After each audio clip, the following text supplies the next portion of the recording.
Si è svolta ieri una riunione degli amministratori locali che fanno riferimento all'area politica dell'onorevole Roberto Di Mauro, attualmente vicepresidente dell'ARS. Il tema scelto quello delle politiche dell'autonomia in vista del prossimo appuntamento elettorale del 26 maggio per le elezioni europee. In una sala gremita era anche presente all'incontro il senatore Scavone, ora assessore regionale alla famiglia.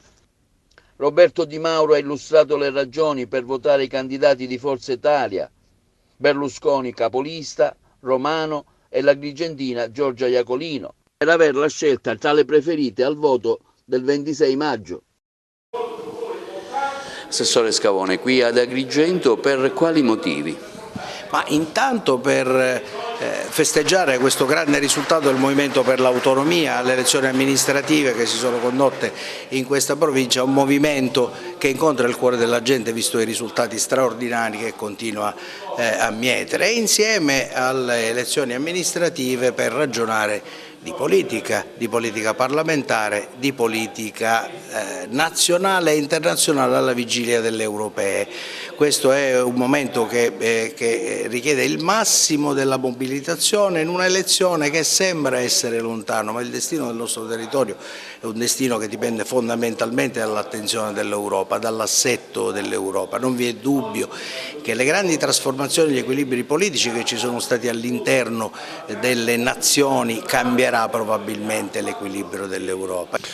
Abbiamo chiesto oggi ai nostri amici, agli amministratori, un voto contro i populismi, contro la demagogia. Votiamo Forza Italia, votiamo Raffaele Lombardo, Saverio Romano e la dottoressa Iacolino. Con le ragioni di questa scelta, lei poco fa in un intervento abbastanza articolato spiegava il perché è necessario votare autonomia e votare anche Forza Italia e votare anche Europa. Io credo che queste elezioni, al di là di ciò che compare sulla stampa, in realtà segnano un momento di riflessione, perché i risultati certamente saranno messi a valore da parte dei partiti e noi abbiamo il dovere di dare un segnale della presenza elettorale in Sicilia, nel Meridione, perché dobbiamo certamente fare in modo che non prevalga l'autonomia differenziata che il governo nazionale su proposta della Lega voglia fare, né tantomeno il tentativo di svuotare il Parlamento da parte del Movimento 5 Stelle, perché all'ennesima provocazione che è già stata approvata da una delle Camere, e cioè la riduzione del parlamentare e la vicenda del referendum propositivo, con cui si vuole dare apparentemente forza al popolo siciliano, al popolo italiano meglio ancora, e però questo significa non avere l'interlocuzione del Parlamento. Cioè io dico che non è possibile pensare che il popolo italiano singolarmente possa avere una capacità di iniziativa popolare su argomenti importanti senza che ci sia una mediazione, una riflessione dei parlamentari. Ciò significa che si vuole centralizzare tutto nelle mani del governo e fare in modo che il Parlamento sia sempre più svuotato. Un disegno, mi permetto di dire, diabolico da parte del Movimento 5 Stelle.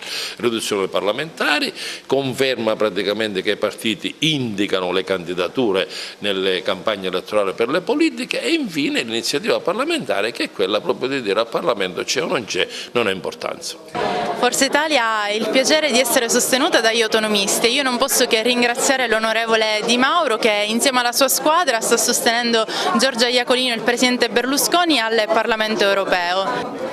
Al presidente Di Mauro ci lega un'amicizia particolare, ventennale direi, quindi a maggior ragione lui ci sosterrà con grande affetto, sostegno e simpatia, quindi lo ringrazio doppiamente per questa amicizia e per questo attestato di sostegno che ci sta dando.